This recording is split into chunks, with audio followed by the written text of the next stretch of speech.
Welcome back, ladies and gentlemen. I'm one of your co-hosts, Blake Ruffino. Alongside me is my counterpart and co-host, Joe DeLeone. Good evening, good sir. How are you? I'm doing great. This is also a very quick announcement. We're not going to be live tomorrow, but the reason why I'm doing great is I'm looking forward to the holiday and getting a little bit of a reset before we get some fantastic football next week in the middle of the week for the quarterfinal of the CFP. We do have the quarterfinal. Then we'll have the semifinal and the final. I'm fired up for that, but I am also a little fired up. I kind of finally got into the full Christmas spirit, even though I had the Christmas pencil for a month. You know, I'm kind of in the holiday spirit here as we're rounding these last couple of days out. It's going to be fun. By the way, where you're at, I'm not going to say the exact location, but you're in the northern part of the country. Is it colder out there? Or is it pretty warm? It's been up and down. It hasn't been. It's been really because it's pretty miserable down here. It's like 75 degrees. Oh, screw you! We're getting messed with because we get 50-degree day and then it'll be like 15 degrees. There's no consistency. I'm freezing my ass off and then I'm sweating my ass off because I'm like bundled up like crazy. I tell you what, 75-degree weather that we're currently. Is it actually 75 degrees? Yes. During the day, yeah. I don't want to hear you ever say that any of these southern schools are going to be able to play in the. I mean, it literally was like 30 degrees last week. Yeah, but that's not that cold. You don't. I'm gonna. 30 degrees is not that cold. When you feel zero, it's a big difference. You don't live on the Gulf Coast. We're getting hit by like wet cold all day, freezing sleet all day long. That's not the same, man. It's not the same as the Northeast here all the time. I don't know, man. I don't know. We need to get you to come spend a winter day up here. Yeah, we got to get you to do it. I've been in the middle of Milwaukee, like closer to Canada than your happy ass during the winter. That'll freeze your ass off. Oh, dude. And listen, I didn't know how to dress for the cold. I got hot. I had on too much clothes. I had too many clothes. I didn't know that. I thought I had to really bundle up here. I had 4 layers of clothes on. I'm like, this is too much. But I digress there. Nevertheless, we are live. We got lots to get into. Everyone do us a favor by hitting like and share. If you're on Facebook, share to all those groups and social media pages. You're watching us, listening to us on YouTube. Like, subscribe, notification bell wherever you listen to podcasts. Rate, review, and subscribe. For all of you on YouTube, we're closing in on 30,000 subs. Do us a favor if you've not done so already. Hit that subscribe button. We greatly appreciate you doing that. Joe and I want to thank our good friends and send a Merry Christmas and Happy Holidays to our good friends over at FanDuel. Download the FD Sportsbook app today. Got a lot of games coming up. Joe, I think on Thursday, on Christmas Day, we got some NFL games that will be here as well. You can place your bets on those. We got college football quarterfinals coming up next week. You can get to those as well. Place those bets for our good friends and partners over at FanDuel. Any thoughts, questions, concerns, go over to FanDuel.com/RG for more details. Joe, let's get right into it. Everybody hits the like and share and subscribe button. The news came out this week that USC and Notre Dame, the rivalry at the current moment, is going to come to a halt. Joe, this is something you and I have already discussed. We've talked about this at great length, that this has kind of been playing itself out in open time here throughout the season, but it's announced today that USC and Notre Dame could not come to an agreement on an extension. Your thoughts on that? Blake, first of all, I've got a lot of thoughts on this because being a Notre Dame fan, I'm incredibly disappointed. This is what got me into college football. Watching the Notre Dame USC game when I was growing up with my family was what got me locked in. Getting to witness these games is what made me passionate about the sport. It made me want to understand and learn more about rivalries and to really get why people are so invested. It's a game like Notre Dame USC is why I believe that college football is better than the NFL. There is just not nearly as much hatred between two fan bases as you're going to get in a rivalry like this, one of the best in the sport. I do not want to hear anybody say that this is Notre Dame's fault. The fact that you have many vocal former USC players coming out and agreeing with this, You had Keyshawn Johnson coming out and saying this. You had Petro Papadakis, who does radio in Los Angeles and is a Fox Sports color commentator. They both said the same thing. The athletic administration, Coach Lincoln Riley, are running scared. They can't beat Notre Dame. Plain and simple. I don't want to hear any other looking at this in any other direction. The BS of Notre Dame needs USC more than USC needs them because Notre Dame needs to have the quality win on their resume. Well, we got to look at that statement, Blake. You're saying that because you don't think that you can beat Notre Dame. I find it really funny that there was this whole framing about how the whole MOU with the college football playoff coming out that essentially guarantees Notre Dame a spot in the final 12 teams if they are ranked in the top 12. And part of the fear is that USC didn't want to enter into a situation where if they played them at the end of the season and they lost to Notre Dame, or if they beat Notre Dame, that Notre Dame might get the benefit of the doubt over them because of that MOU. It was reported today by Nicole Auerbach that the entire Big Ten knew about this and had the information in front of them last year. So that is already BS. But I read into the hilarity of the fact, Blake, that it is implying that USC does not expect that they can be undefeated, that they don't think that they could be successful enough in the Big Ten that if they ended up in that spot that they wouldn't be effectively pushed into the college football playoff. I'm tired of this cowardice. I'm tired of people trying to blame Notre Dame for this. It is not Notre Dame's fault. It is absolutely USC's, especially for their conference situation that they sit in for blowing up the Pac-12 and entering into a conference that they can't consistently win in.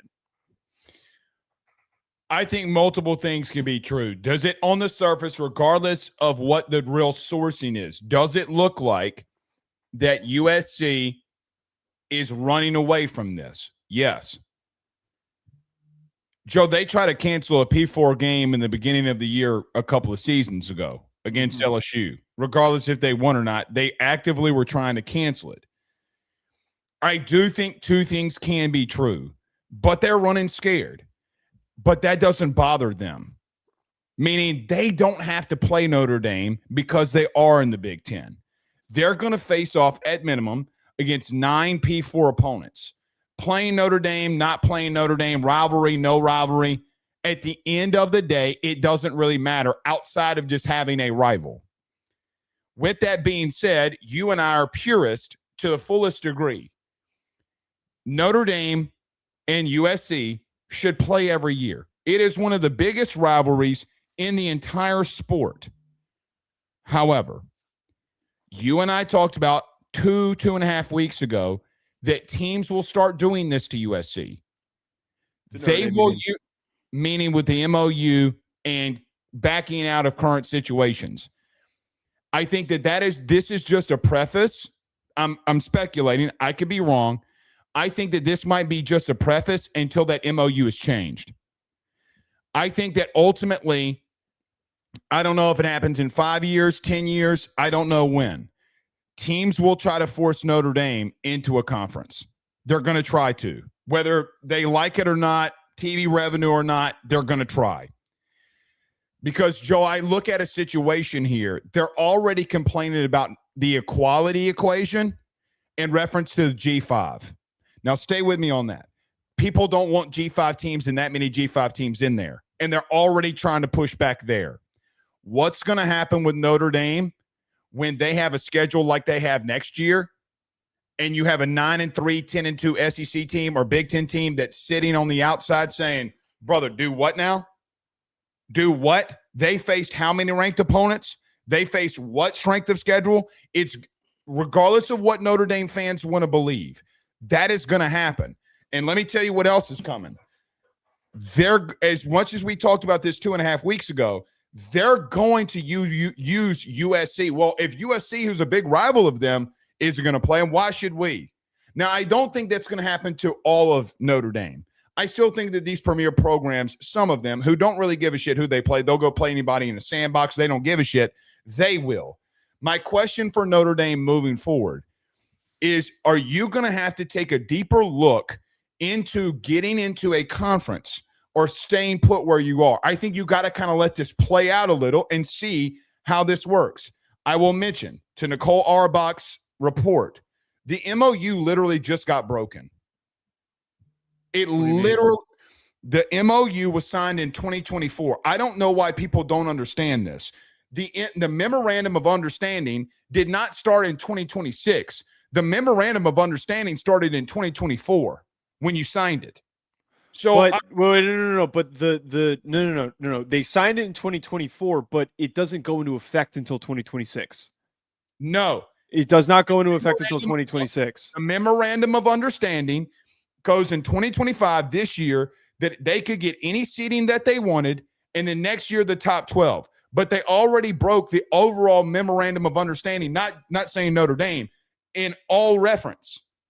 In all reference. The report's in there. There's already fine-tuned details that in that 2024 memorandum of understanding that had other teams in there is already broken. Again, it's in the report. So I don't know what they're going to do. Memorandums of understanding, from what I gather, I don't know this, can be altered or changed. I don't know. And they can re-sign it. But, Joe, I got to be real with you. If I'm Notre Dame, I'm looking into it. But if I'm other teams, I do agree with USC on one thing. As much as they should play, as much as one of the biggest rivalries in the sport, they should not cower down. And it's exactly what USC is doing. If I'm another team in another conference, I'm also taking a look at this and seeing if we should schedule Notre Dame down the path.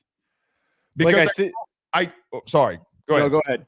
You go ahead. You were. I don't think it's necessarily fair for a team in the SEC who's got to play 9 conference games and play a 10th P4 opponent to then go into a situation where that Notre Dame has the schedule like they have next year, because that's abysmal. The schedule right now doesn't look great. They still have an open slot. They're still playing the same amount of Power 4 teams, and they're playing a heavy ACC schedule. They're playing more premier ACC brands this upcoming year. They're playing SMU, who's been one of the top teams in the ACC. They're playing against North Carolina, who could be better, but they're entering into in the future the 10-year agreement that they have with Clemson. They're playing Miami once again. That final slot, I think that it needs to be key here, and I think that Notre Dame does need to be aggressive. BYU, if I'm not mistaken, they did, and which is kind of supports my belief that I don't think that Notre Dame's schedule versus Mormons. Can you print me a T-shirt that says that? Well, they historically used to be like loose rivals. They used to play one another a lot. I mean, I listened to 100 stories of my dad complaining about BYU doing X, Y, and Z, robbing Notre Dame of things in the history of his fandom.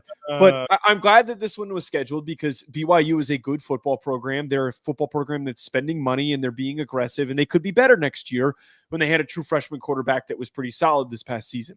I think that to your point of the conference thing, I think that they're going to be fine, but to your point of the next couple of years will determine what the future looks like. Because if there is real truth to, and Dan Walken, by the way, is the biggest clown with his reporting on this because a number of the things that he's reported have been proven incorrect. And he's been one of these people that's like saying that athletic directors don't want to touch Notre Dame. And he's been saying it so viciously. He's butthurt because Christian Gray didn't want to talk to him after the national championship last year because he was being an asshole. I digress.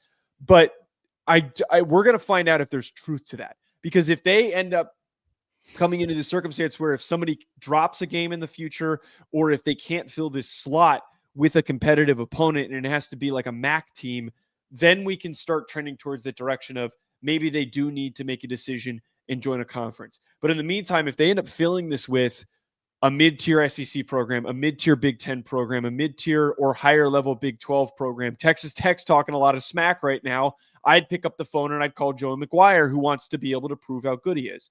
But like, here's the one core principle that I just wanted to discuss with you. Mm-hmm. I want to remove for a second here how the playoff weighs certain resumes and whatnot. Mm-hmm. I am extremely tired of the general concept of running away from competition. I am legitimately, I don't care what conference you're playing in. I do not care.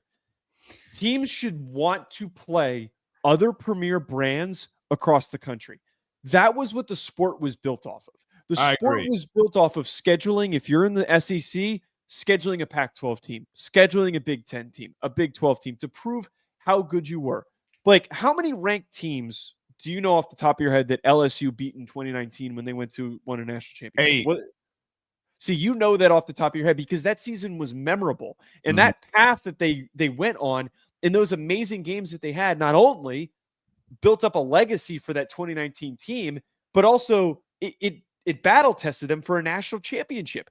I think it is a fallacy. In the last month, they beat Auburn, Alabama, Georgia, Oklahoma, Clemson. And I know that those are all in conference teams, but what I'm trying to get at here is that because Saban teams with Tua Tagovailoa sucked.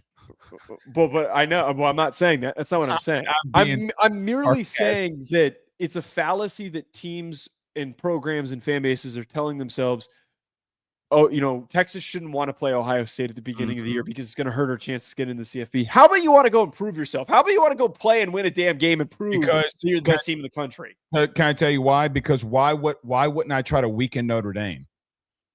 I don't have to play them to weaken them. And if I hate them and I don't like them, it's not about competition. It's about weakening an opponent. And I think that's what USC is honestly doing here. They are weak. Well, that's the only way that they can hurt them because they can't beat them. Yeah, yes, you're 1,000% correct. But again, look,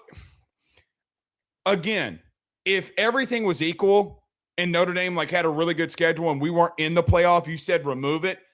But in talking about the reality of it, if I'm an AD, I am not scheduling Notre Dame at the current moment. I want to see how this plays out with them too. I do. Why wouldn't I?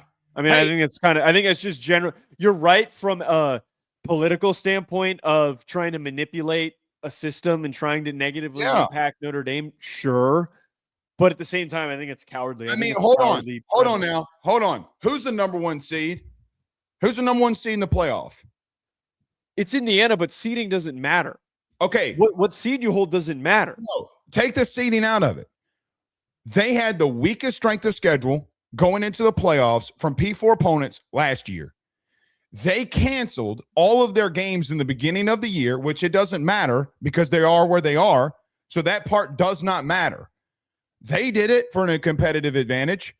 Which is a problem, and which is why this all kind of comes back to the playoff committee is responsible for a lot of this, and they should reward that. That was the whole thing with Indiana. Remember Kurt Cignetti running to the podium and saying, hey, we're just doing what the SEC does.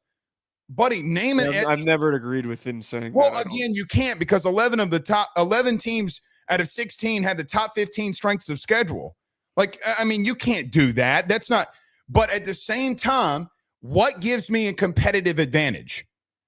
Meaning what made Saban great in the end of it, Joe? What made him the best? He found a way to get more of a competitive edge over his opponent in every little single thing. The gray shirt rule should be called the Nick Saban rule. He found competitive advantages over and over and over again to beat his opponent. And the competitive edge for let's just say historically, you have a lot of teams that will always be playoff worthy or playoff fringe teams. Okay. So I look at that and say, wait a minute. If I can knock Notre Dame out of a playoff contending situation because of strength of schedule, why would I play them when I'm battling in the end? Why would I do that? It really doesn't make a lot of sense. From you being a competitor, meaning you, Joe, meaning you being a competitor, yes, it 1,000% from us, we won it. Joe, USC Notre Dame is one of the highest viewed things that we do. One of the highest viewed. Yes, we won it. But I'm also saying something that would take money literally out of my pocket and your pocket and say, from a competitive advantage, I do understand it. Because there's multiple layers to this. Is it cowardice? Does it make you look like a little bit of a meow? Yeah. It makes USC look very meowish. But at the same time, why would I not try to hurt them? Why would I not try to get a playoff team out of my way so that I can get in? Let me ask you this question. If you're Vanderbilt, will you schedule them? Well, we were both contending teams at the end. Why would I give you an advantage over me? Why would I do that? Well, who did Vanderbilt? I'm just throwing out a random team. Please. No. I'm not trying to pick apart their schedule. Use Texas. use Texas in this scenario because it's easier, it's cleaner to do. Because I know where you're going. No. I think that Vanderbilt's a better example because I would argue, and this was a part of Vanderbilt was trying to schedule a game during that gap week when the championship games were happening. If Notre Dame and Vanderbilt had played each other and they both removed their G5 games, the winner of that game would have been in. They would have been in. Yeah, instead of both of them being on the outside looking in. But I would use Texas in that scenario. Like Notre Dame needs you. Like Notre Dame needs Vandy for that game. Vandy and Texas didn't really necessarily need you. If they beat the teams that were already on their schedule in conference, they don't need you. Notre Dame needs everybody around them. That's why they have. I just don't totally agree with that because the way that I wait. The you didn't have the ACC. You need people. You obviously need opponents to play, but the way that I always look at this is one, the bonus of playing Notre Dame and the eyes that come from a primetime Notre Dame game for your team. If you host them, there is a massive boost for ticket sales. But this is why I'm talking about like the fallacy of belief that you don't want to schedule competitive non-conference games. The way that I look at it is it's an added data point. I think that Steve Sarkisian convinced himself that was what kept them out. It was the Florida loss that kept them out. If you played Notre Dame instead of one of wait, forget Texas for a second for the context of this. I'm just saying is that if you were willing to play Notre Dame during your schedule and you beat them or you lost to them by a touchdown or less than that, that data point looks a lot better on your resume than beating the shit out of a MAC team. That's what's I think completely being foregone anymore. They're not there anymore. What do you mean they're not there anymore? Texas doesn't need Notre Dame to do that. They had Ohio State. They have other teams that they can do that. I'm not saying that specifically with the Texas. Okay, example. I'm just saying in general. Any SEC and Big Ten team does not need you to get to a playoff. So you're going to be very. That's actually not technically fully true because there's these. Yeah, no, they don't need you. Vanderbilt would have loved to have had played Notre Dame. And Texas did not need you because they faced off against 7 ranked opponents.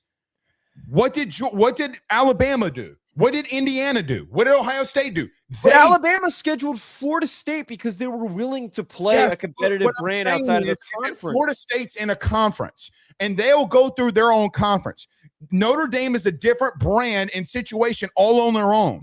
So basically what you're feeding into this is that it has nothing to do with the fact that you're playing another competitive team. It has everything to do with trying to screw over Notre Dame, and then this belief that because they're independent, they get some sort of an advantage. It goes back to the memorandum of understanding. We don't have automatic qualifiers unless we win our conference. You're not in one. You're not in one. The only automatic qualifier that I have is winning your conference. That's what you mean. That is a qualifier. Hold on. You throw that out there, win your conference, like it's some easy task when you're not in one. No, I'm not saying it. No, I'm not saying it's an easy task, but you literally just said that there's no automatic qualifier, but there is an automatic qualifier. Yeah, you win your conference, you get it. Notre Dame does not. Like, I'm not trying to be rude. We had people in Notre Dame media saying that Navy was a bigger opponent for some of these teams that played in conferences. So hold on just a minute. Flawed logic. That's flawed logic. Very flawed logic. I don't agree with that logic. However, none of those teams need you. If we're all in a competitive edge, you have a memorandum of understanding that you don't have to go through a conference schedule and you get to pick all of your opponents. The SEC and Big Ten and the ACC and Big 12 pick teams' opponents for them in their conference. They don't have a choice. You do. And you got a memorandum of understanding and you don't play in a conference. With all due respect, you're not going back-to-back weeks on the road versus Alabama and Texas like LSU's got to do next year. Well, not on the road, not next year, but the year after that. But you don't have to do that. You don't have Texas, Georgia. You don't have Alabama on your schedule. What you also don't have is Penn State, which we know Penn State's coming back, Oregon, Indiana, or Washington. You don't play those. Hold on. You don't play that tough of a matchup compared to what everybody else faces in conferences. So if you're going to get a memorandum of understanding and you're going to say, well, we get an auto bid if we're in the top 12, why wouldn't I try to weaken you by backing away from you? I'm not going to help you in any way. Because again, that's premise is cowardly. Notre Dame premise. It's cowardly. You're talking about competitiveness. Joe, I don't need Notre competitive. Dame's willing to schedule these games. Yeah. That's the thing that needs to be established Right. here. They're willing to play whoever. They've always been willing to play whoever. No, because they have to. But when other teams in conferences look that they have 6 massive brands on their schedule, they don't need you. Most Big Ten teams don't play all the big brands. Most ACC teams don't play all the big brands. Most Big 12 teams, the Big 12 is the Big 12. Like, the problem that I have with this is Indiana played Ohio State, Oregon, and who else? They played their bigger brand, the biggest brand. And Penn State, though, but Penn State was shit this year. But they didn't play USC. They didn't play Michigan. So it's not like they're sweeping through playing all the top. This is also, I didn't bring this up earlier, the Big Ten schedule is not arduous enough to believe that taking Notre Dame out of the equation, they'd still have a strong enough of an upcoming schedule. They're playing plenty of shit teams in the Big Ten. The SEC should never schedule Notre Dame. Just being blunt. But Blake, to the point that you're talking about how they're not playing nearly as hard of a schedule, this is why when the whole ACC drama came up, I had such an issue with the ACC and ACC teams talking about Notre Dame the way that they were, because they're forced to play the shit teams in the ACC. They're forced to do this because of a scheduling. But if they were a full-time member in the ACC, we'd be sitting here saying the same thing. Well, Notre Dame's in the ACC. They don't play anybody. Their schedule's weak. It's not as strong as the Big Ten in the SEC. And join the Big Ten. Break the contract. They would have decades ago if it wasn't for bias against Catholics by Michigan. Well, first off, let's just be blunt about something. I love Notre Dame's independence. But if I'm in a conference, and this is LSU's schedule next year, if I got A&M, if I have Texas, if I have Georgia, and if I have Alabama, I don't need you. I simply do not. And then you get a memorandum of understanding when I got to go through that gauntlet? Get out of my face with that, Bubba. Get out of my face with that. That's not the same. But I'm not trying to directly compare Notre Dame's schedule to LSU. But that's where but hold on. You have to. Can I tell you why you have to? Because that's how they view it. You can't say, but Notre Dame, you can't say, but Notre Dame would do this. Look at it from everybody else's point of view. Why would they want to play you other than we get a competitive brand advantage? Brother, I play Texas and Bama in back-to-back weeks. I don't need you. I wasn't talking specifically about the SEC. I'm merely pointing out that you get another Vanderbilt played the middle to the back end of the SEC this year, and that was what hurt them. They didn't have enough they didn't have enough Texas. They didn't need you. But their resume wasn't strong enough for them to be in ahead of the eyes of the committee of Miami and Notre Dame. But if Notre Dame joined the Big Ten and they had a similar schedule to Indiana, the same argument would be applied here. There's always going to be a statement. You know what happens when that patch, a Big Ten and SEC patch, goes on your jersey. You know what's going to happen. People would still be saying that they played a soft schedule. But they basically used to play all the top teams in the Big Ten, and people have been saying this for decades that they don't play a hard schedule. They used to play Michigan and Michigan State where they were at their best. They scheduled Ohio State and Georgia. With all due respect, historically, you don't. What do you mean historically you don't? Historically, you do not play a tough schedule, not compared to all these other teams. You don't. And the reason why they don't is because they've been effed over by the ACC by having to play the bad teams. That's nobody else's fault but your own. No, it's the ACC's fault. Joe, who signed the contract with the ACC? Notre Dame.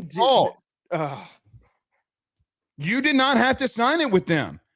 Stop pointing at the ACC being down when you have a contract with them. It's like you saying, hey, my wife gained a couple pounds. I don't like laying next to her.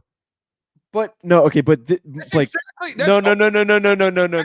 That's not right there, Bubba. That's not what the analogy is, though, Blake. What I'm trying to illustrate here is that yes, they signed an agreement with the ACC. They are a pseudo ACC team. The amount of ACC teams that they play would be near identical to if they played actually in the ACC. I'm trying to get at the fact that if they were to join a conference full time, they're going to be playing relatively the same teams. If anything, if they had to join, I know you said go and join the Big Ten, and the Big Ten would love to have them. If they join the ACC full time, I would argue that their schedule would probably be weakened. The teams that played in the ACC championship game got to the ACC championship game because they beat up on the bad teams in the conference and they had decent records. That was how that was produced. I'm done with this. I'm sorry. I'm done with this belief that like Notre Dame can schedule competitive teams. I didn't say you can't. Where did I say that you couldn't? What I said is if I'm the other team, I want to watch you sink. Why wouldn't I? Hold on. Why in the hell would I not want one of the biggest brands in college athletics that if I can stick a knife in their side, why in the hell would I not do it? So because it's lame that's what you have to resort to. What do you mean? That's what I'm saying. It's lame as a looking at it through the prism of a Notre Dame lens. If I got to play Texas, Alabama, Georgia in the same season, with all due respect, I don't need you. I don't. And if I'm Texas, I played Ohio State in the beginning of the year. No, I don't need you. You need me. You need us. You need us to fill your schedule. This is where I come away with this not agreeing with the way that you're framing it.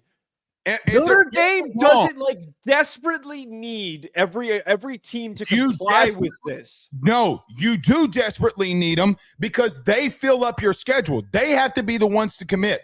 Joe, of the 12 games that happen, the 9 teams in the SEC and Big Ten get their schedules handed out to them. They only have to go after other games, which is not that difficult. Because they're paying them to come in there and play anyway. But now you have the stipulation for the ACC and the SEC. I don't know if the Big Ten has done it. They have to schedule. They have to schedule another Power 4 opponent. So who would want to play Notre Dame in the end of the year? Wait. To the point that I'm trying to make here, you have to add another Power 4 opponent. To deliberately go out of your way with having to schedule in that spot, to have to schedule another Power 4 opponent and trying to take advantage of playing somebody competitive, and not everyone can't go and play Northwestern and Purdue and Stanford and Cal. Everybody can't do that. That's you literally just did. No, that's not what I'm talking about. I'm saying it's physically not possible for everybody to schedule those teams at once, okay? So there are people that are going to have to schedule teams like Notre Dame and other competitive teams and conferences. So it's not like that there is some sort of directive to ignore top competition in other conferences. What? You pitched your agreement with the ACC because you went to Stanford, you went to Cal, you went to ACC teams. Stanford's been a rival of Notre Dame, so they're going to play Stanford every single year. And all I'm saying is the teams that you didn't bring up are in the Big Ten and the SEC, which is who you're going to need to do all of this. I think if you have, back to the point I'm trying to make, is that if you have balls, you schedule a brand that has a good roster. If I can Julius Caesar you, I think that's soft. I think that's incredibly soft. Notre Dame's still soft to you because you need me. It's soft that I won't play you. No, it's not. You're scared to compete. That's soft. Are you in the playoff? And guess what? Forget that. It's scared to compete. When Georgia and Bama and Indiana and Ohio State are going off, it's weak that you won't join a conference. It's really not. They join one. They benefit significantly from having one broadcasting relationship that the only way that Notre Dame would ever join a conference is if whatever conference they joined allowed for them to have their own broadcasting deal. And that's not going to happen. NBC will never say no to it. It prints money. First off, you literally have one. It's with the ACC. Exactly my point. It's not possible. But they're not a member of the ACC, so they would have to form a scheduling agreement with the Big Ten and not actually join the Big Ten. What happened during COVID? That's not related to what we're talking about. All right, we got to move on. We got to move on. Whatever. Jeff Brom is now a candidate. Polymarket has him as the odds-on favorite to win this. Polymarket, Joe, did you see this today? Polymarket got 9 of the 10 coaching searches correct. Did you see this? Did not. How about Polymarket? Nevertheless, Jeff Brom is becoming a candidate per On3 to be in contention for the Michigan job. I don't know if his extension is signed completely yet, but he did agree to an extension at Louisville. Your thoughts on Jeff Brom being a leading candidate for Michigan? Yeah, Nako's also reported this, and he also brought up Jesse Minter still in the mix, who's the DC for the Chargers, which I don't like going backward. And Kyle Whittingham has been brought up in this, that he didn't retire, really. He was encouraged. It was time to move on. Blake, Brom's a really good coach. He's a really, really good coach. He turned Purdue, a bottom feeder, into a good team and convinced other coaches around the country it's a job worth taking. They were so good that Walters took that job and then now didn't win a game. Did not win a game, literally. Nobody can win there because it's a awful team. It's an awful brand. They're not competitive. Louisville has also been really, really scrappy. I think that the limitations of trying to succeed at Louisville have shown up. They do have money, but they don't have the money that can be thrown around to really, really build a national championship winning roster. But Blake, here's my thing. At what point does this actually work? At what point does this actually go through? Because you did the literal same thing with Kenny Dillingham. Other big brands have done this with other big coaches that are hot names, that are at their alma maters, that use you as leverage to get an even bigger extension and get even more commitment of resources. And then you're just standing there with your dick in your hand. And you're just coming off another 9-win season at Louisville. Seriously, how do I even know that this is going to work? I feel like this is all smoke again, and we're going to see Jeff Brom signs extension on Christmas, the day after Christmas. That's what's going to happen with this? Or if not tomorrow, now that their season's officially done. Yeah, Same I don't. He can get the win. I wanted to finish the season. I wasn't worried about my contract. You know how those coaches do, and even you know. But do you see where I'm coming from here? Do you see where I'm coming from? That like I do, and I also see coaches. It's funny how Kalen DeBoer all of a sudden timing was a problem. Well, he plays on January 1st. We can't roll him out there January the 2nd. Why can't you? Why can't you? I mean, you got a rebuild that you got to do anyway. Why can't you? I mean, kids, just because the portal's open on the 2nd, Joe, doesn't mean it goes through the 2nd to the 16th. Joe, you know what's going to be happening here.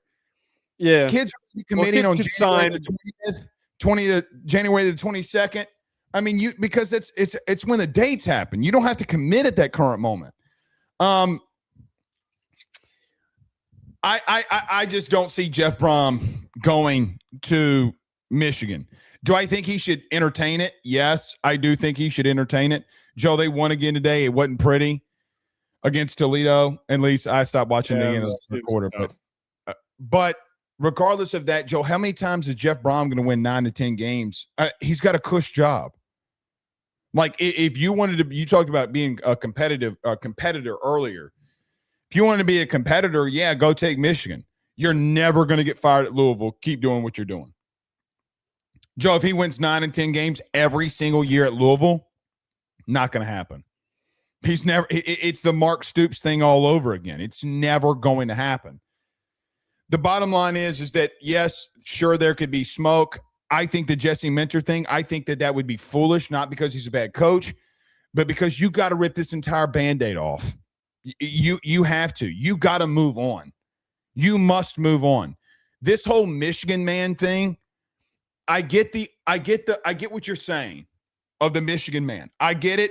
I've loved college football my whole life. I fully understand it from a basketball, football, all things encompassing. I get it. Sharon Moore's not a Michigan man, and you're not going after a Michigan man. No one that you're going to hire, unless you go back to Jesse Minter, is going to be like, Michigan, yes, yes, yes. You're going after Jeff Brom right now. He has got zero ties to the state of Michigan. Zero. He's not what makes him a Michigan man?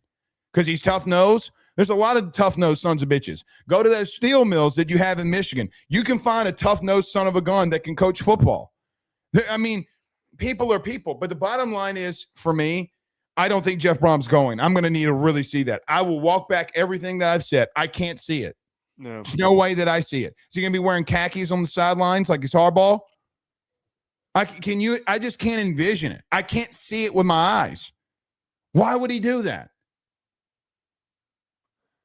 He's at his alma mater. That's why we've seen this trend where guys graduated from or played at schools and they want to commit to it. It's biting Michigan in the ass that they wanted to see if they were going to beat Ohio State and go to the playoffs before this Jerome Moore stuff got leaked. They wanted to see, and now it's biting them in the ass because look at all these coaching searches that were happening. LSU, I guess we all know Ole Miss, Auburn, Penn State, all of these schools were looking for people. James Madison was just in the playoff, Tulane, Florida. So you wanted to wait to see that you weren't going to be in the playoff before you ratted out Jerome Moore to everybody and got this ball rolling. And now, we can't find a coach now. Well, when you play dirty, dirty shit happens to you. When you play in the mud, Joe, I just got to tell you, your Jordans are going to get muddy. If you're going to play in the mud, you're going to get dirty when you do it. So if you're going to play bad games and screw over recruits and not do this and let this get leaked out until they sign on the dotted line that they're going to your school, well, if you're going to be a dirty human being, bad shit's going to happen to you. You've done far too many shitty things along this entire 4-year process that I'm going to sit here. I have no sympathy for them. Zero. None. So miss me with that. I love Michigan. Their fan base is great to us. But you got to pull off the glasses and see logic. You try to screw over a lot of people when people were crying for help. Literally the Matt Weiss situation and literally the situation with Jerome Moore. You have a report coming out 2 weeks ago that Ward Manuel knew that Jerome Moore was having mental episodes, Joe. What are we doing? So I hope that I hope the hot dog weenie truck coaches them next year. I hope it's Biff. You deserve, after everything that you covered up, you deserve what's coming to your ass. You deserve it. I think the way that you're framing this is correct. I think the slightly less aggressive way of putting this is you're correct.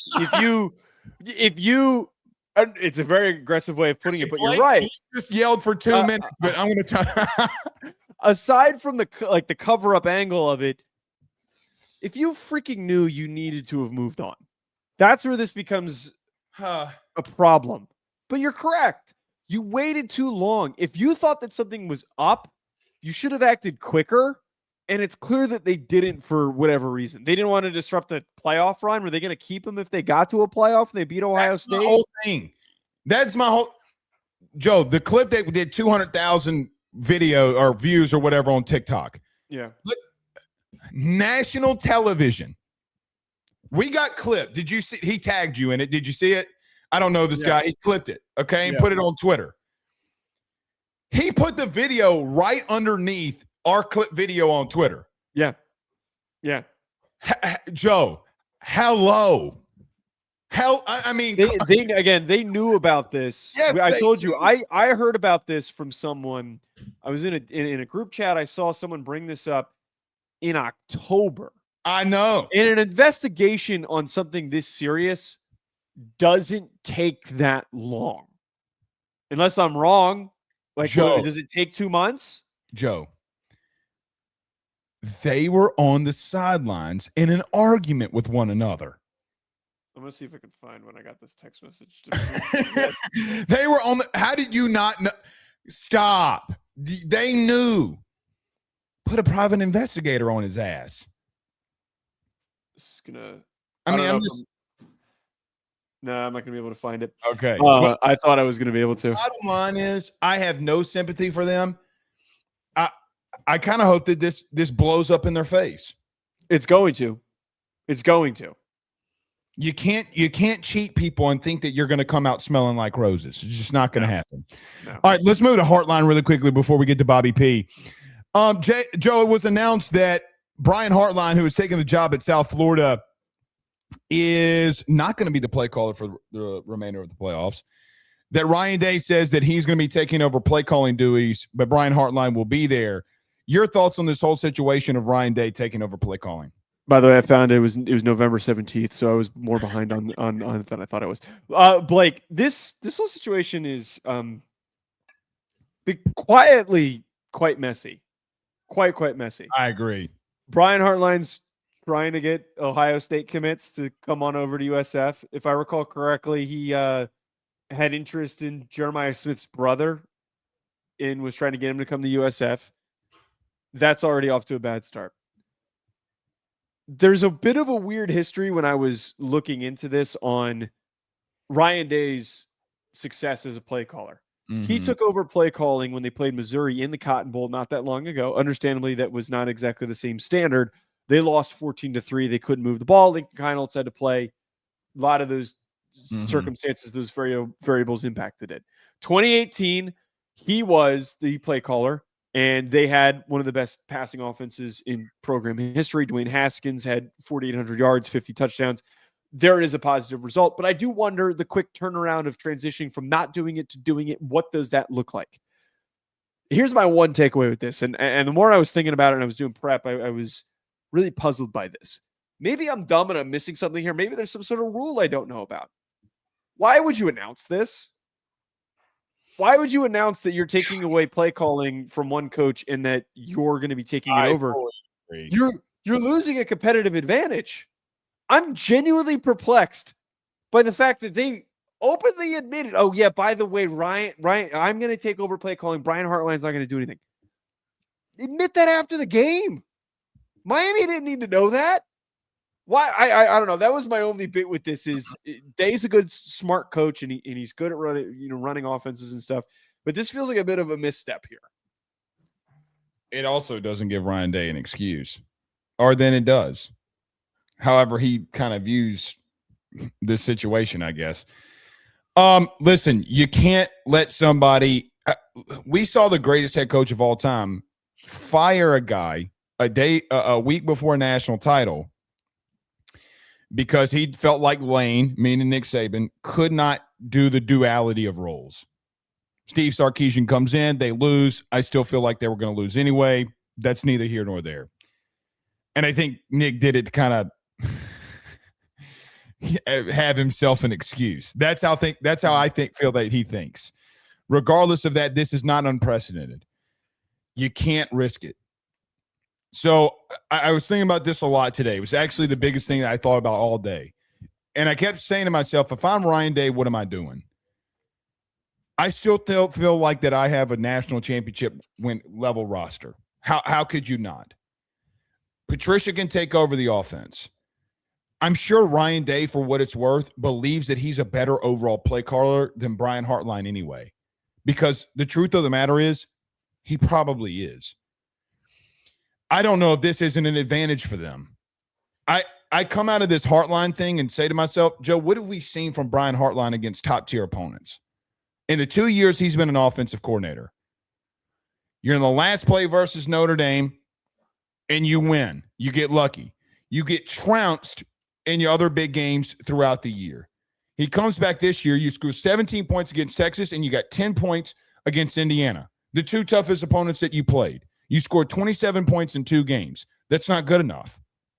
It's simply not going to be good enough. Miami might not be the team that can get you and clip you like that. Georgia is. Indiana clearly is.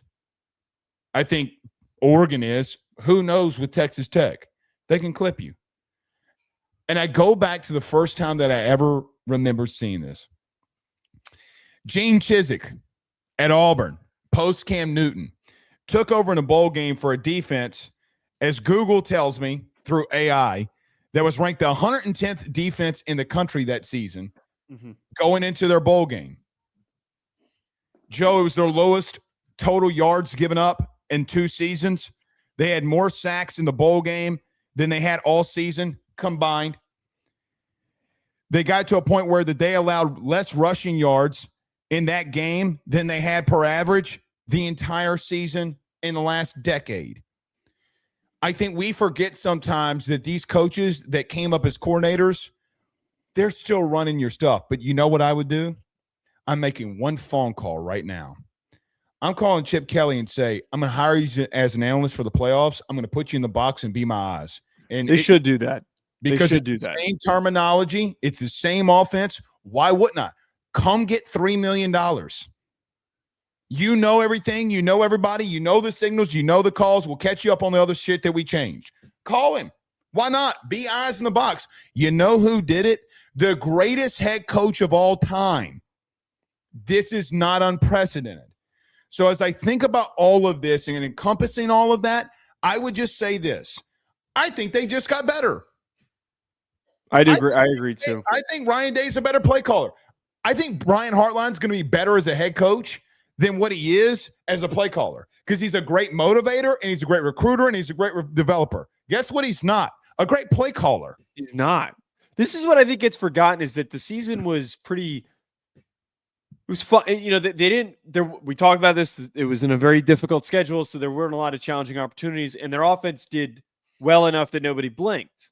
And Julian Sayin played really well, so nobody thought anything of it. But when you played Indiana, you played like shit.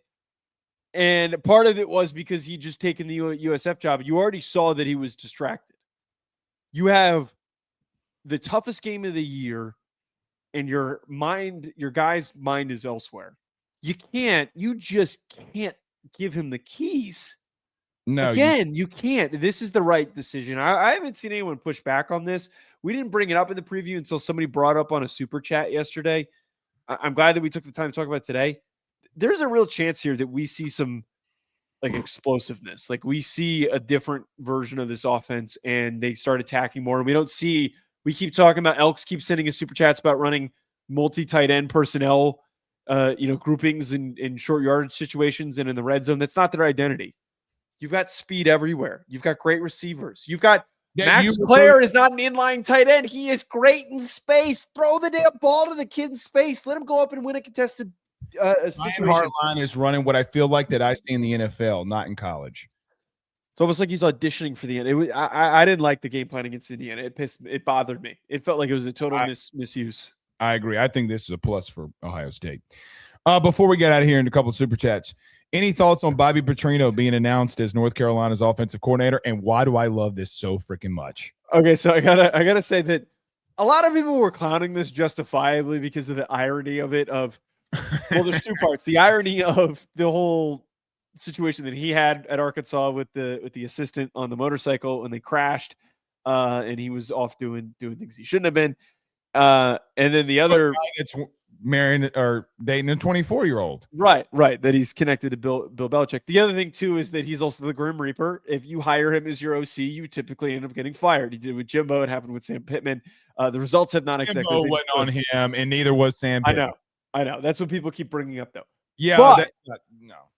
I obviously really support this because Bobby P is one of the greatest play callers in the last 20 years in college football. I agree. He was Lamar Jackson's head coach. He was the head coach at Arkansas for one of the best running back rooms we've seen in college football with Darren McFadden and with Peyton Hillis. He turned Ryan Mallett into a guy that was coveted by the NFL. Here was some other context that's really interesting here. They finished fourth in the SEC this past year in yards produced and had 32.9 points per game. Before he took over at Arkansas, they were 10th in the SEC in scoring offense, 13th in total offense, 10th in rushing offense, 12th in passing offense, 13th in plays of at Arkansas. And he turned that all around in a single year as they immediately jumped up to 30 points per game. They're 18th in the country in total offense. This is where I was going with you. They're 18th in the country with that team. They were a top 20 offense in the country on a 2-10 football team, Joe. He's a good coach. Forget the joke about if it's a circus. Who cares? You said 32.9 points per game. That's 25th in the country. Dude, if they can get him players in the ACC, they'll do some damage. They're going to do some damage. They just need to go 9-3 this upcoming year. Their offense was bad. Yeah, even if they go 8-4, that's a step in the right direction. I like it. I think it's a really good hire, but you have two of the grumpiest men on planet Earth as some of your coaches. Funny. So funny. Very funny. All right. Some super chats here. Nicola, says, besides the Block M, what makes Michigan a top 5 job? Because of that Block M. Michigan isn't the most fertile recruiting ground, 2023 aside, closer to Penn State and modern era. I disagree with that. They also recruit really well. The Midwest is a gigantic recruiting region, so people from the states surrounding Michigan want to go play for Michigan. So they're a big brand because they're nationally known. Yeah, can't take that big ass M off the side of their helmet. Stephen Young with a $5 super chat says every SEC team should boycott playing Notre Dame since SEC just went to 9-game conference schedule. He also says 9+1. Yeah, which makes it even crazier. He also says, Joe, I agree with playing the best, but you can't make that argument when teams who don't get into the playoffs over them who do.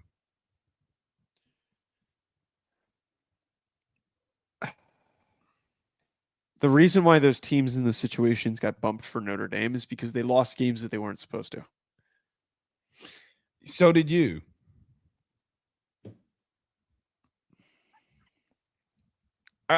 You're going. Okay, there needs to be a stipulation by the CFP that they need to emphasize.